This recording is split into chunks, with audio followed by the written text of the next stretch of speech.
Salve, salve família, aqui quem fala é o Lutz do canal Cortes Podcast e no meu primeiro mês monetizado eu já fiz $3.000 só seguindo o que esse cara fala no curso dele. Então se você quer ganhar dinheiro com internet e YouTube sem nem precisar aparecer, confere o primeiro link na descrição. Os Trapalhões, quando tiveram aquele remake lá do Viva, Sei. que foi o...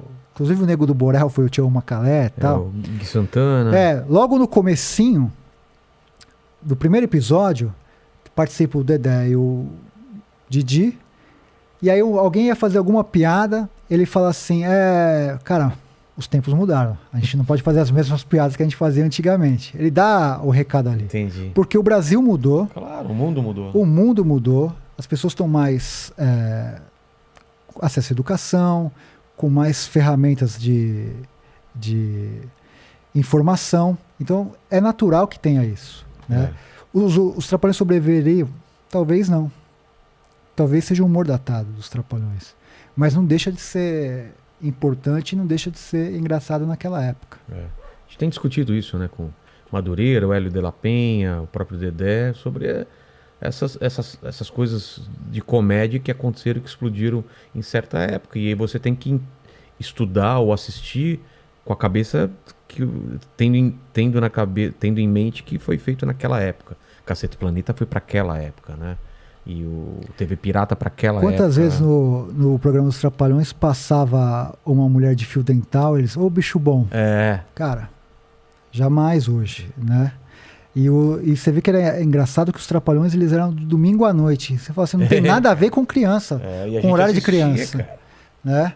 E por que era domingo à noite? Porque o grande programa da Globo era o Fantástico. E eles queriam entregar a audiência forte pro Fantástico. E o único que podia fazer isso eram os Trapalhões.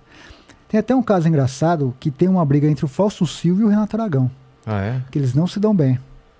E por quê? Assim que o Faustão entra pra Globo, ele era do Perdidos da Noite. Sim. A Globo contrata ele, fazia muito sucesso. Ele era da Bandeirantes, vem pra Globo. Então tinha o Faustão, tinha os Trapalhões e depois tinha o Fantástico.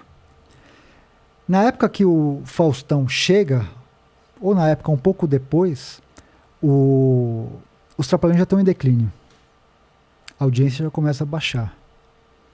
O Renato começa a falar que o Faustão entregava a audiência baixa. E por isso que o programa ia mal. E o Faustão falava assim, não, o meu programa está bem, o seu que está indo mal. E aí cria uma coisa que o Faustão acha que o Renato chegou a tentar puxar o tapete dele. Não assumiu a responsabilidade do programa tá indo mal e jogava nas costas dele.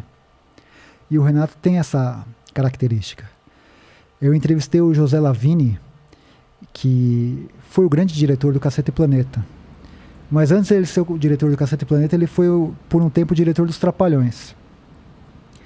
E os Trapalhões, assim que o Zacarias morre, eles tentam criar várias fórmulas para sobreviver.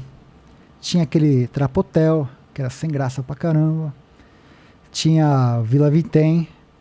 E tinha um quadro chamado Nos Cafundó do Brejo. Que era no último bloco, só aparecia o Renato Aragão. E ele fala assim, o Renato quis fazer esse quadro sem o Dedé e o Mussum. Eu falei, mano, por quê? O Renato pediu a demissão do Dedé e do Mussum. Pediu a cabeça dos dois? E o Renato colocou a culpa no diretor, no José Lavini. E isso é verdade porque para esse livro que eu estou fazendo a biografia, eu li as entrevistas da época e estava lá. Por que Dedé e Mussum não aparecem nesse quadro? E ele dá as entrevistas. É coisa do diretor. Só que o Renato sempre mandou mais que o diretor, mais que todo mundo. Ele jamais ia permitir isso. E ele colocava a culpa no Lavini. E o Lavini falou isso. Falou, não, ele que pediu. E eu levei a culpa. Agora você imagina um cara que estava com você por 30 anos pedir sua cabeça. Isso está no comentário. A gente vai falar. Renato Aragão pediu a cabeça de Dedé e de Mussum. Como a história lá do Comando Maluco, quando eles voltam de Portugal e tem a turma do Didi, Todo mundo, por que o Dedé não tá? O Renato fala, foi a Globo que decidiu tal. Se ele batesse o pé, ele falou, eu quero o Dedé. A Globo ia trazer o Dedé. O Dedé faz o Comando Maluco. O Silvio Santos, inteligente, coloca o Comando Maluco junto com o programa do Didi. No mesmo horário. Começa aquela briga. E nessa época, foi a época que mais Dedé e Didi brigaram na imprensa. Ah, é? Se você pegar as entrevistas que o Dedé falou do Renato nessa época, cara, ele arregaça. Arregaça. Só que o Comando Maluco começa a incomodar. O que, por exemplo? Que era traidor, que o Renato virou as costas. E fez isso mesmo. Ele não admite, mas fez isso. E aí o Comando Maluco começa a incomodar o programa do Didi. Falou, qual que é o jeito de fazer isso? Traz o Dedé de volta. Ele foi forçado a trazer o Dedé. Aí o Dedé faz a participação lá e acaba o Comando Maluco. Entendi. Mas foi tudo isso, entendeu? Daí você fala, essa amizade é uma amizade verdadeira? Não.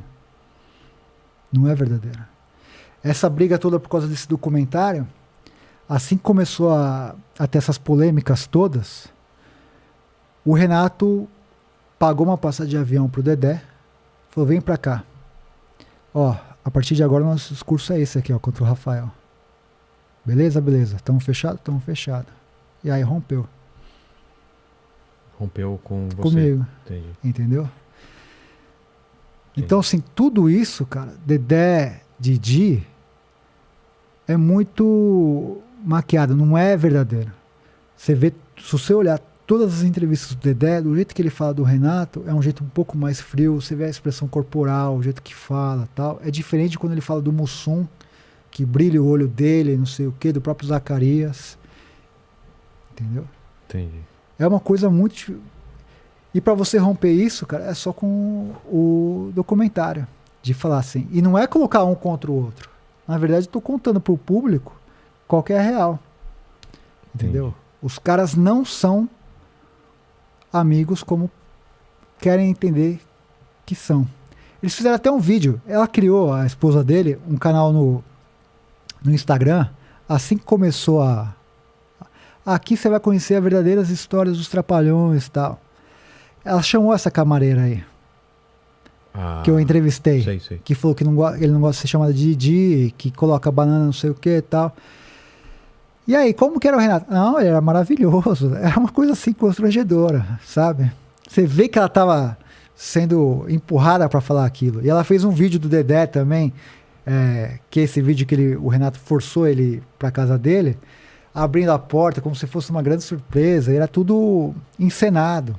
Entendeu? Como é encenado o Instagram dela, como é encenado o Instagram dele. Tudo isso pra quê? Pra tentar enfraquecer o que a gente vai contar.